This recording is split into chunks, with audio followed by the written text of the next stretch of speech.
유럽은 각국의 의회와 별개로 유럽연합, EU의회, 유럽의회가 따로 있습니다. 유럽의회 선거가 임박했습니다. 이번 선거 주요 관심사 중 하나는 이른바 극우 세력의 확장 여부입니다. 5년 전 유럽의회 선거에서 이미 바람몰이를 했던 극우 세력은 그 사이에 유럽 각국에서 영향력을 확장해 왔습니다. 무풍지대로 분류되던 스페인에서도 극우 정당이 44년 만에 처음으로 의회에 진출했습니다. 알수록 볼수록 더 넓은 세계, 오늘은 이른바 우향우 바람이 불고 있는 유럽을 살펴보겠습니다. 윤석준 서강대 사회과학연구소 책임연구원 나오셨습니다. 안녕하십니까? 예, 안녕하십니까? 어서 오십시오. 네, 먼저 정치학 박사시니까 제가 박사님이라고 호칭하겠습니다. 예, 예. 네, 유럽에서 극우 세력의 확장이 어느 정도라고 볼 수 있나요? 일단 유럽에서 극우 세력 확장이라는 것이요. 네. 그러니까 지금 뭐 최근에 시작된 일들이 아니라 사실은 1980년대 초반부터 있었던 일입니다. 그렇게 오래됐어요? 예. 네. 그러니까 1980년대 이미 초반부터 이 프랑스의 극우 정당들은 한 10%의 지지세들을 확보를 하고 있었고요. 네. 그 지지세들이 이제 최근에 굉장히 급상승을 했던 거고, 네. 그리고 이제 또 1989년도에 베를린 장벽이 붕괴하고 나서 사실은 이제 동유럽 국가들에서 극우 정당들이 급부상을 했던 시절이 또 있었습니다. 예.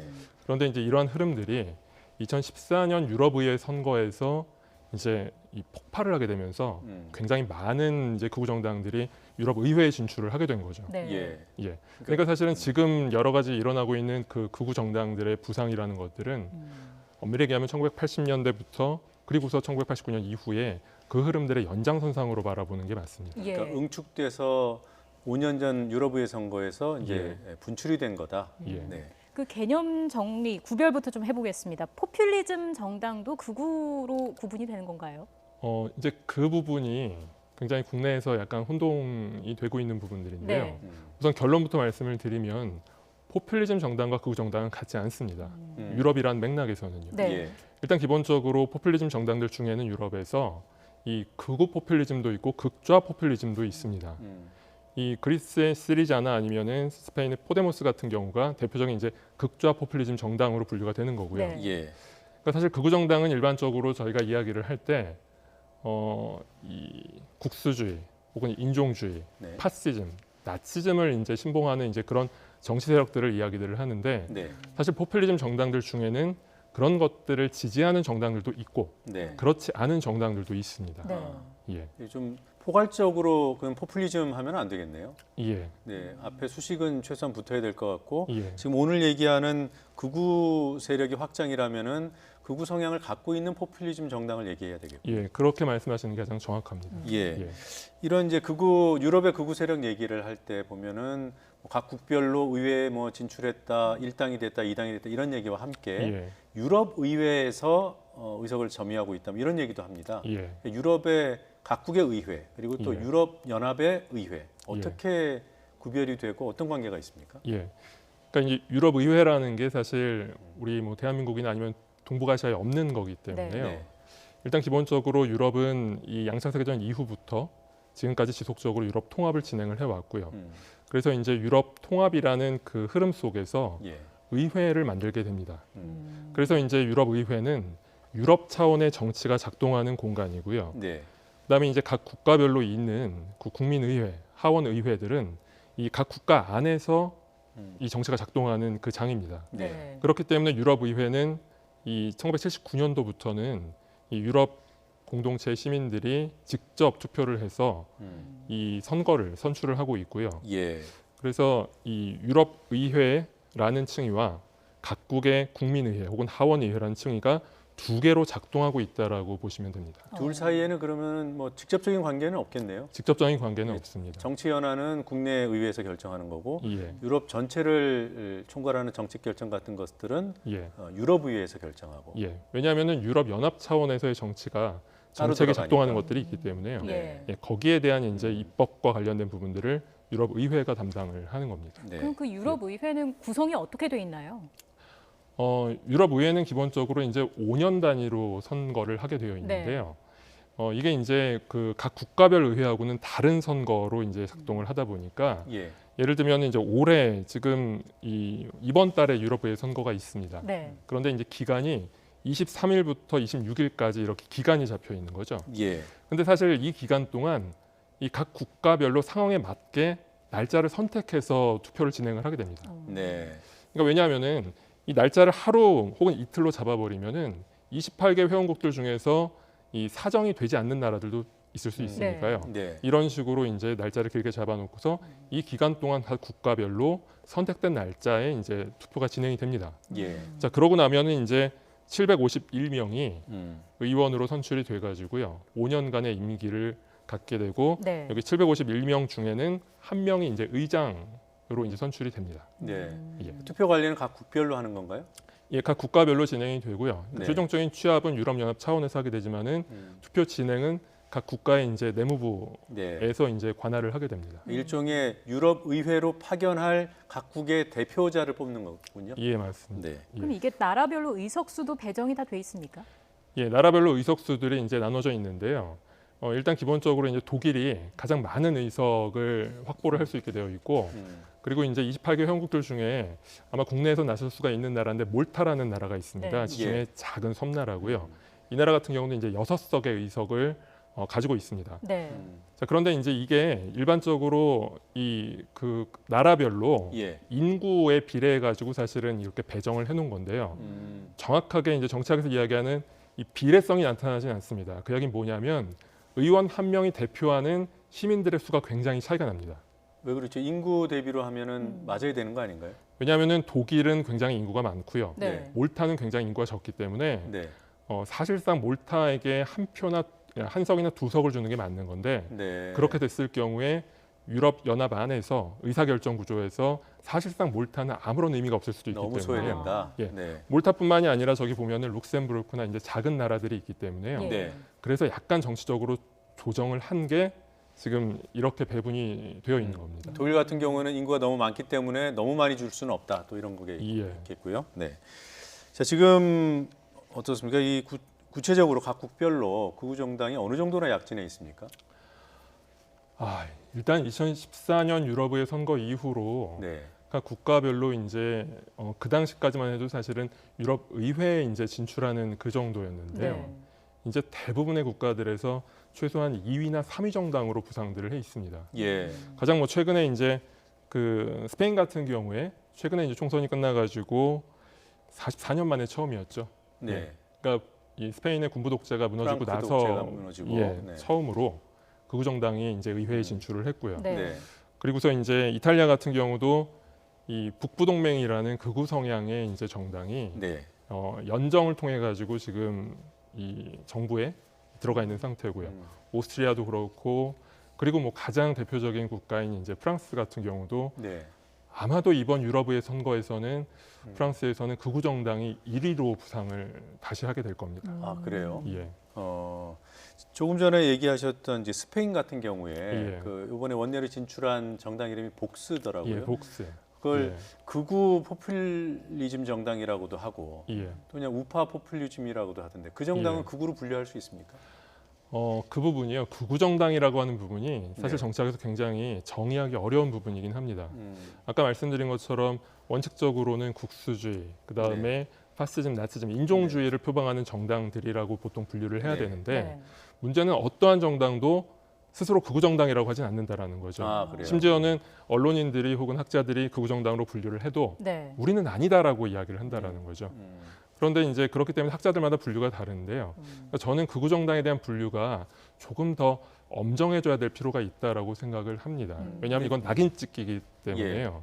예, 근데 정말 지금 오늘 얘기할 때는 약간 좀 넓게 지금 말씀하시는 조금 거죠? 넓게 그다음에 일반적으로 이 정의되고 있는 네. 예. 예, 그 기준으로 말씀을 드리는 겁니다. 알겠습니다. 그럼 예. 그 기준으로 했을 때 유럽 의회 내의 극우 세력은 어느 정도 비중을 차지하고 있습니까?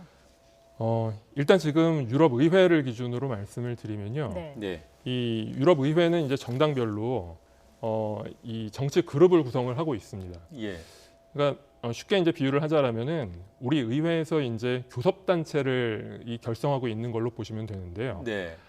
보면은 지금까지는 그래도 중도 좌파나 중도 우파 성향의 정당들이 과반을 차지하고 있습니다. 네. 근데 반면에 2014년에 이제 급부상을 한 유럽의 극우 정당들 중에서 이제 유럽 민족 및 자유, 그다음에 자유와 직접 민주주의의 유럽 네. 자, 이 정치 그룹을 일반적으로 극우 성향이라고 분류를 하고 있는데요. 물론 네. 이들 간에 조금 차이는 있습니다. 네. 자, 이 정도인데 이제 올해가 문제일 겁니다. 아마 아. 굉장히 조금 커다란 변화가 있을 것 같기도 하고요. 예, 지금 말씀해주신 극으로 분류한 그 자유와 이름이 뭐였죠? 하여튼 그 자유와 득점 민주주의의 네. 유럽입니다. 네, 그 두 정당 세력, 두 세력을 예. 합하면은 약 10% 조금 넘네요. 예. 네, 근데 이번에는 조금 더 많아질 수 있다. 예, 이번에 아무리 보수적으로 잡아도 이 예. 두 배는 많아질 거고요. 네. 심지어는 지금 여론조사들 결과들에 따르면은 한 3배, 그러니까 30%까지 갈 수가 있다라는 지금 전망도 있습니다. 그러니까 조금 전에 일종의 교섭단체를 구성한다고 했는데 각 예. 세력별로 예. 국가를 초월해서 그러면 예. 만들어지는 겁니까? 국가를 초월하는 거고요. 네. 그래서 이제 각 국가별로 이제 유럽은 철저하게 이제 좌파, 우파의 이제 이데올로기적인 스펙트럼의 정당들이 존재를 하게 되는데요. 네. 그 각자의 국가의 스펙트럼과는 상관없이 개별적으로 이 유럽 의회에서는 본인들의 정치성에 맞는 그룹에 들어가서 활동을 하게 됩니다. 네. 그러면은 예를 들면 뭐 프랑스, 예. 영국, 독일에 있는 국내 정당과는 이름이 다른 정당이 있는 거네요. 예, 맞습니다. 아, 예. 이해됐습니다 이제. 예. 이번 보니까 극우 정치 지도자 중에 여성이 많다고 하던데 네. 뭐 특별한 시사점이 있습니까? 아, 일단 이 정말 눈에 띄게 여성 정치인이 이 극우 정당에서 활약을 하고 있고요. 네. 그런데 아마도 좀 이 전략적인 측면이 있는 것 같습니다. 음. 그러니까 프랑스의 대표적인 이 극우 정당의 지도자인 네. 이 마린 르펜이 네. 사실은 이제 원래 아버지 장마리 르펜이 만든 극우 정당을 물려받은 겁니다. 네. 딸이 물려받은 건데요.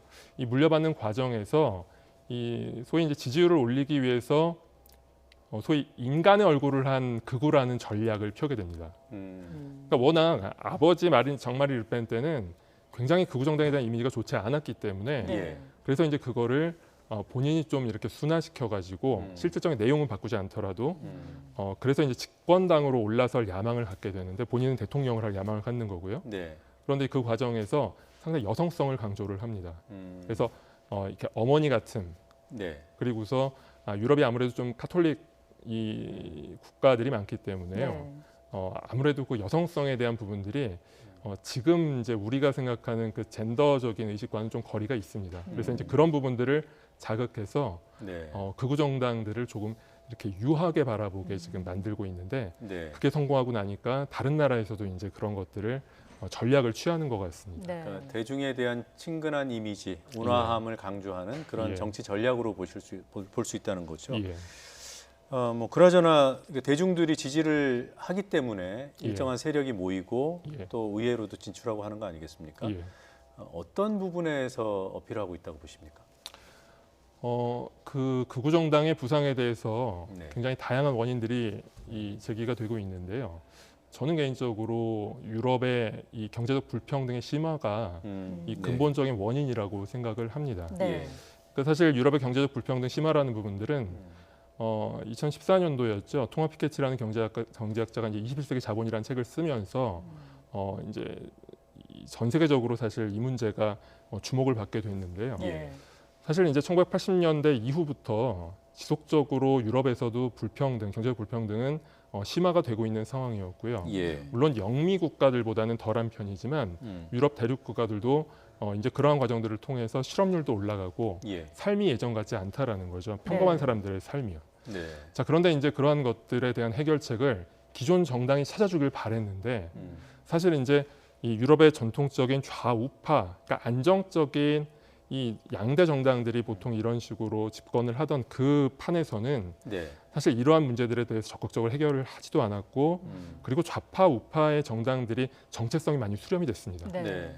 자, 그래서 이제 실망한 유권자들이 새로운 정치 세력을 찾아 나선 건데 이제 그 중에 하나가 극우 정당이든지 극좌 정당이 되기도 했고요. 어떤 네. 나라에서는 중도 세력이 그 기대를 다 받아안기도 했습니다. 네, 어떤 정치적인 이념 이런 것보다는 제3의 대안을 찾는 예. 그런 그 민심이 반영된 결과로 보시는군요. 예. 네.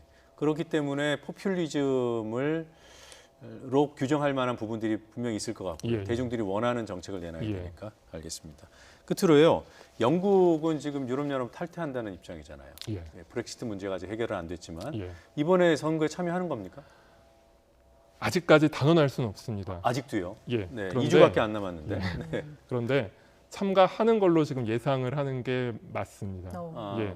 그러니까 영국이 원칙적으로 지금 브렉시트를 10월 말까지 지금 연장을 해놓은 상태인데요. 네. 그런데 유럽의 선거 끝나기 전까지 나가지 않을 경우에는 네. 반드시 유럽의 선거에 참여를 해야 됩니다. 그게 이제 유럽연합 집행위원회의 강력한 입장이고요. 네. 근데 만약에 영국이 브렉시트를 하지도 않으면서 유럽의회 선거에도 참여를 하지 않으면 네. 자동으로 6월 1일 날 노딜 상태로 유럽연합을 사퇴를- 나가게 됩니다. 네, 그렇군요. 예. 뭐 그 투표율이 떨어져서 뭐 투표가 무효 이런 건 없죠? 아, 그런 건 없습니다. 네, 알겠습니다. 오늘 말씀 여기까지 듣겠습니다. 고맙습니다. 고맙습니다. 감사합니다.